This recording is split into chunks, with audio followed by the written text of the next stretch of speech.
महामती श्री प्राणनाथ यही वह नाम है जिसे वेदों ने निष्कलंक अवतार कहा है। इन्होंने निजानंद संप्रदाय श्री कृष्ण प्रणामी धर्म की स्थापना की, जिसमें सभी धर्मों के लोग सम्मिलित हुए।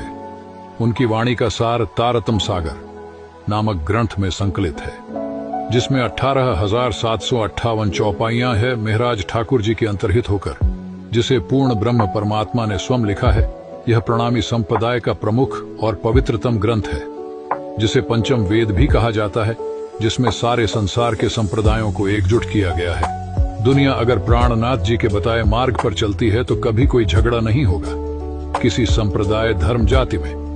प्राणनाथ जी का उद्देश्य है सुख शीतल करूं संसार है। प्राणनाथ का जन्म 1618 में गुजरात के जामनगर राज्य में हुआ था।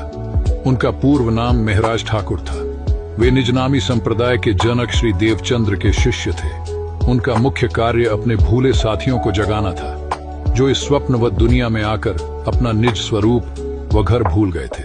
साथियों को जगाने का कार्य श्री देवचंद्र जी से शुरू हुआ और श्री प्राणनाथ जी के द्वारा संपन्न हो गया। साथियों को जगाने में जो भी संकट आए हैं, उसका पूरा वृतांत देवचंद्र जी से लेकर श्री प्राणनाथ जी तक और भी सुंदर साथ सम्मिलित है। उनका पूरा वृतांत श्री बीतक ग्रंथ में लिखा है। पूरी दुनिया इस ज्ञान से अपरिचित थी, पर आज पूर्ण परमात्मा की असीम कृपा से उस अखंड ज्ञान शब्दातीत को श्री तारतम सागर से श्रवण मनन कर सकते हो।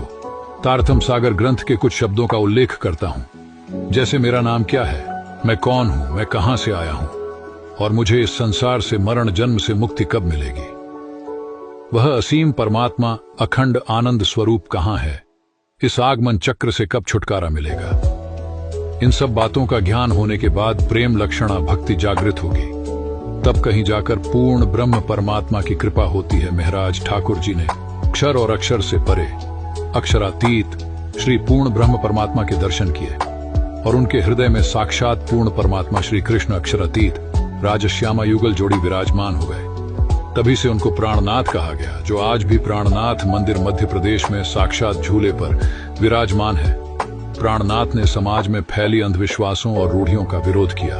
उन्होंने लोगों को एकता और समानता का पाठ पढ़ाया। जब आप तारतम सागर पढ़ेंगे तब आपको झांत होगा मोह, अज्ञान, भ्रमना, काल, कर्म और शून्य, निराकार, निर्गुण, ये सारे नाम नींद के जिनमें अखंड मुक्ति नहीं है, प्राणनाथ के प्रमुख विचारों में शामिल हैं। सुख शीतल करूं संसार, सभी धर्म एक है, ईश्वर एक है, आत्मा अमर है, सत्य और प्रेम के मार्ग पर चलना चाहिए। प्राणनाथ के भजन आज भी प्रणामी संप्रदाय के लोगों द्वारा गाए जाते हैं। उनके विचार आज भी लोगों को प्रेरित करते हैं।